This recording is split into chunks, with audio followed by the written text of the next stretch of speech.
Shane, hey, congratulations on your new film, Murder Company. Thanks, Gig. I really appreciate it. Thanks for the support and helping us get the word out. Hey, not a problem, not a problem. You know what, I have to admit, I love these action war movies, but we have to hear it from you. Is what initially drew you that you want to direct this project? I've always wanted to direct a war film. I come from a military family, going way back. I think, this was, you know, World War II film. This is my grandfather here. This was, Time Magazine had this. This picture's kind of been around. So I've always, just to kind of honor my grandfather, who was General Patton's aide. And, it was important to me to always, to eventually one day direct one. And it wasn't until this one came across, or I was offered this film, that, I was like, okay, now's the time. And this is important to me. I want to do this one. Was that photo was that a Normandy photo? What It was that? was. Yeah, it was. Why it was important to me is like this story is about taking out the Nazi who was in charge of the roadways. Because with my grandfather, anybody else that lands on Normandy, you can get on the beach, but if you can't get off the beach, going over these roads or over these bridges, then you're kind of, you're stuck. So this whole story takes place about trying to take out this general who's trying to destroy these roads and get these guys, get these tanks, get these jeeps, all these soldiers off the beach. So, without someone like that, then my grandfather and others couldn't have gotten off Normandy. So it was a big deal.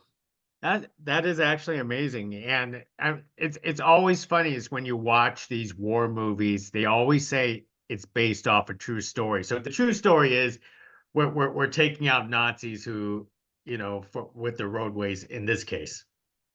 Mhm. Yeah, Jesse, the writer, he really did his research. I mean, he went in and interviewed descendants of these guys and really studied in books and articles to find, that this mixed unit of guys kind of went in and saved the war. It's this unknown, hope, to this point, to this day, it's unknown. Now we're getting word out, but everybody had to do their own job and they all had to pull their own weight, and they did for sure. True, true. So, what is your approach to a war film like this? Because I've seen your past work. Last time we talked was Best Man. Yeah. So how did you want to approach something like this? Because this is being your first war movie. Yeah, with this one, with the Best Man, I just did I've done several other action films, but it's really been like contained action, so to speak. So you might have one-on-one fights, or two-on-one, or as many as five people. But this one, we had a couple of days, we had 150 stuntmen and extras, and counting crew, we had 300 people on set. So it was just a much bigger world, and it was just important to me to like really have that. If I had not directed The Best Man or some of these other action films, that I couldn't have done something on this scale.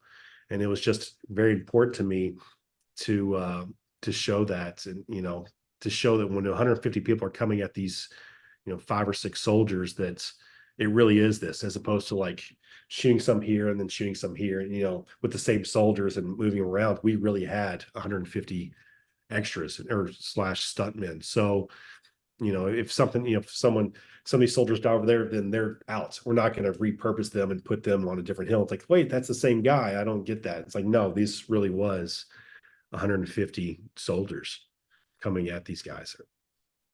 When people think about war movies, they think of that, those really big budget, 100 million, two Mhm. hundred million dollar film. This is a indie war movie.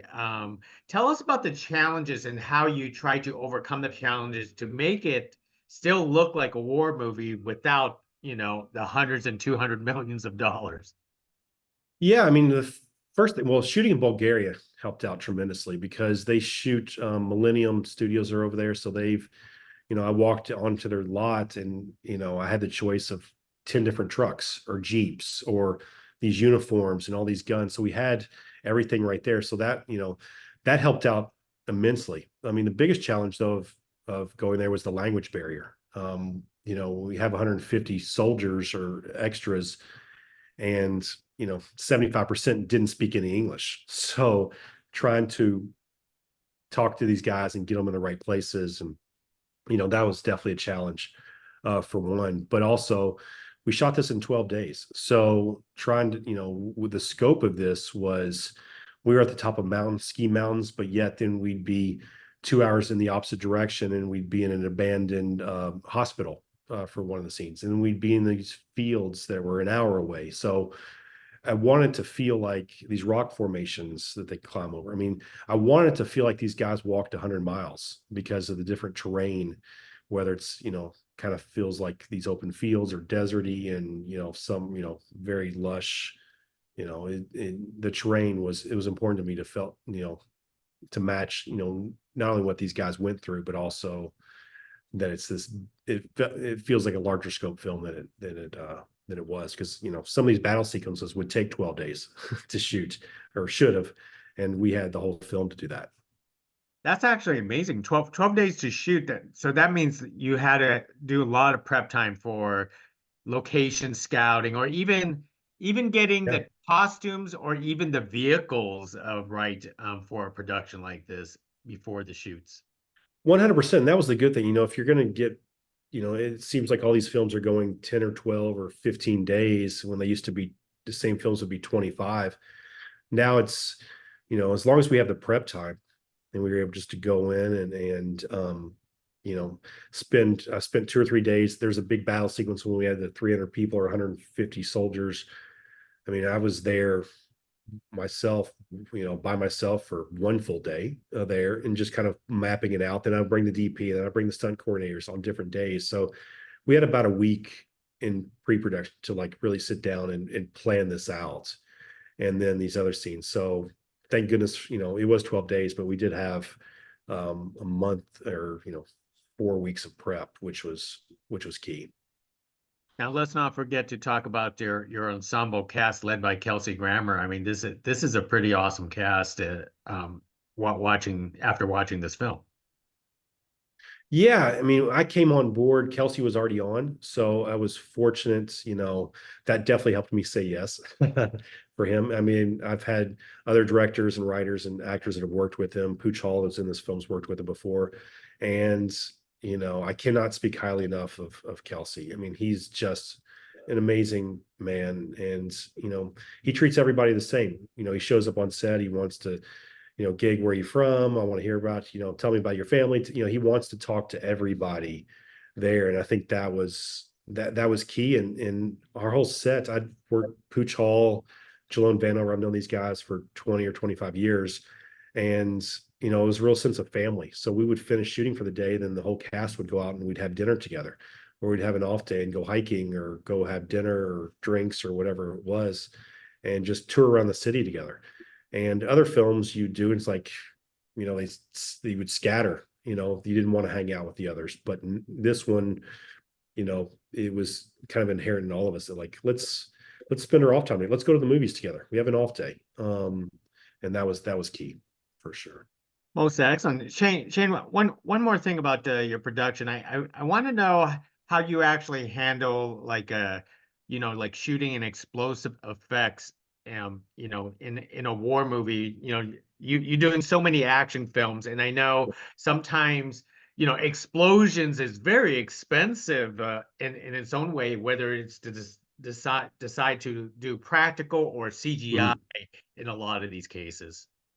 Yeah, with this one, I just assumed we were going to do, I was going to do CGI, but then I met with the stunt crew, and we talked through it, and we picked a location, because I mean, we're in the woods. Heaven forbid, what happened, if some of these embers, like, the fire takes off and it takes down a forest because we're doing some little stunt that we could have done on, on CGI. That we picked these locations that are, we had the fire trucks there, but it was, it was important to us, and then the actors, that what they're seeing when, someone, it's in the trailer, someone these guys catch on fire, and these guys are actually seeing someone on fire. It's their real reactions of like, oh my God, like, as opposed to like, you know trying to see something and you're like, oh, just pretend like it's that. Which happens a lot, I know, but for this one, it was these guys went for it and engulfed in flames and blowing things up and rigging. So we were pulling guys into trees after they blow up. It was, it made it feel like it was that much bigger of a film.